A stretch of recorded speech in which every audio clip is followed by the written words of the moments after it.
Assalamualaikum and hello everyone. My name is Amzar bin Azamhan. My metric number is B21 EC0011. So today I would like to present my final year project 1, which titled Prediction of Brain Stroke Using Supervised Machine Learning. My supervisor name is Dr. Izian Izati binti Kamsani. So the agenda today is from chapter 1 is the introduction, then chapter 2 literature review, then to chapter 3 research methodology, then chapter 4 the experiment, and lastly chapter 5 results analysis and discussion. So in chapter 1 is the introduction. So the introduction to stroke is that it is a serious medical condition identified by an abrupt interruption of blood flow to the brain. Risk factors for stroke include high blood pressure, diabetes, and smoking. Due to their reliance on static risk factors and limited predictive abilities, traditional methods of predicting stroke may not be as effective today because they are frequently ignored by dynamic factors and individual variation in disease progression and response to treatment. So machine learning has demonstrated the potential for identifying unknown threats such as brain stroke. This research project focuses on using supervised machine learning methods to improve stroke predictions, precision, and efficiency. The chosen methods are support vector machine, which is SVM, and SGBoost. So the research background is that stroke can be a fatal or cause significant disability, and they are the leading cause of long-term disability worldwide. Symptoms of a stroke can include numbness or weakness in the face, arm, or leg, especially on one side of the body that occurs suddenly. Early recognition and treatment of stroke are critical for improving patient outcomes. This model that predicts the occurrence of brain stroke will hopefully tackle this with accurate precision. So in the research statement is that brain stroke can be a significant public health challenge with 15 million cases worldwide annually, leading to death and disability. Early detection and treatment are crucial for improving patient outcomes. Machine learning algorithms such as supervised learning hold promise in healthcare application, including predicting medical conditions.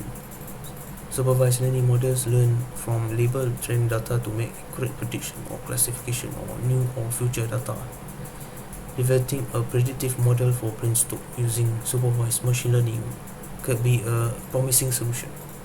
By training the model on a dataset of risk factors and using it to predict stroke likelihood, we can improve stroke prevention, early intervention, patient outcomes, and reduce healthcare costs.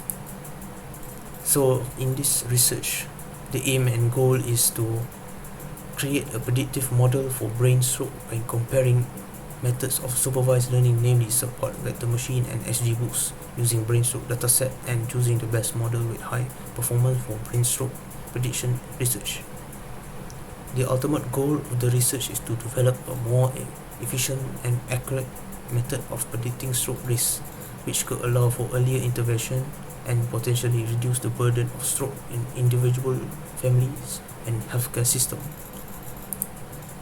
So the question that occur on this research to support the research aim is the first is how does the predictive model compare to other machine learning algorithm in predicting stroke occurrence and outcomes.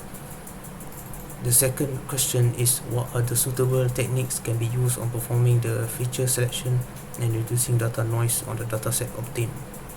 And the third question is which supervised learning method produces the best performance model. The research objectives are to understand supervised machine learning algorithm to be classified and used for predicting brain stroke. The second objective is to validate the accuracy and effectiveness of the predictive model through testing on a new data sets. And the third objective in this research is to compare which supervised learning standard has the highest in predicting brain stroke occurrence. The scope of this project are using datasets to evaluate machine learning predictions such as Kaggle. Second is analyze and compare the results obtained from the research. And the third is determine the best machine learning prediction for this project. So we go to the next chapter, which is literature review. This will be a short one. The chapter 2, the title is feature selection. So the selecting a subset of the original features reduces model complexity, increases computational efficiency, and decreases generalization errors brought on by irrelevant features. Now we move on to chapter 3, research methodology. So this is the framework on this research. The study is divided into 4 phases. The first 4 components of the study framework on our first phase are the literature review and determination of the problem. The first activity from phase 1 is the literature review and the problem determination. The second phase is a well-formed stroke dataset that are provided for the experiment during the data gathering and data pre-processing. The third phase is the development of the modeling of a supervised learning model for brain stroke prediction by the selected classifiers. And the last phase, which is phase 4, is testing and evaluation for the effectiveness of the classification method used in the study is evaluated and compared with the performance of 4 other methods. So after this, we discuss the performance measurement. The accuracy, F1 score, precision and recall of the performance measurement for stroke prediction are used in this study. Other than that, confusion methods will be used to accurately measure the performance of the machine learning models, particularly the XGBoost and SVM model. The accuracy, the confusion matrix is the table on the left. So the TP means true positives, FP is false positive, FN is false negative, and TN is true negative. So the accuracy, to get it, we need to true positive plus true negative divide by true positive plus true negative plus false positive plus false negative. The precision is that to get it, we need to true positive divide by true positive plus false positive. Then recall is true positive divided by true positive plus false negative. And lastly, after all that, we can get the F1 score. To get it, we need to 2 times precision times recall divided by precision plus recall. After this, we will discuss chapter 4, which is the experiment. So this is the proposed model. The dataset for this study was first obtained from the Kaggle repository and was assigned as patient stroke dataset. The raw dataset will be handled in terms of determining whether any values are missing and normalizing the data to ensure that it produces the desired analysis process result. Before moving on to the development phases, a new feature selection approach has been performed and put into practice. As we all know, feature selection will be one of the most crucial components in the development of machine learning. There is a number of characteristics in the dataset will need to be filtered, and the best features will be chosen for the model. Both classifiers, which is SVM and XGBoost, will get the appropriate attributes as input during the classification phase. The first step is the data preparation stage, which is the most important step in carrying out the suggested supervised learning prediction is data preparation.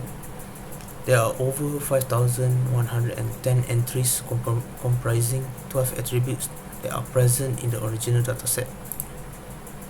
After that, we do the data preprocessing stage. In the data preprocessing stage, refers to the steps and techniques involved in preparing raw data for analysis or machine learning tasks. It seeks to transform the data into a suitable format that algorithms and models may use efficiently and accurately. Data inconsistencies, missing value, outliers, and other issues with data quality can negatively affect the performance of analytical or predictive models.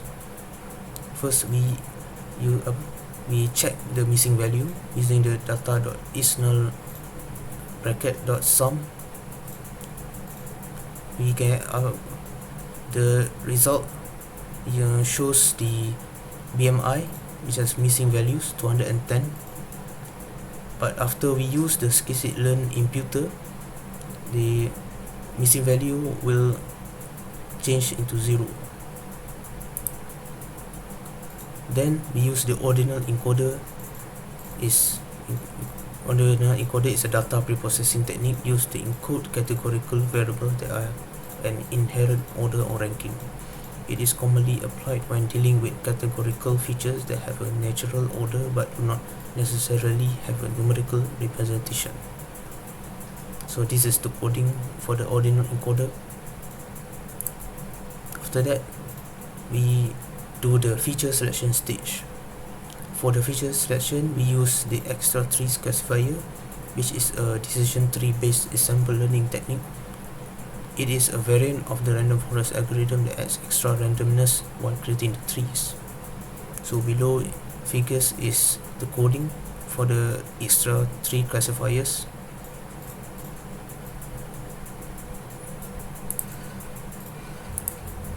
So we move on to chapter 5, which is the results, analysis and discussion.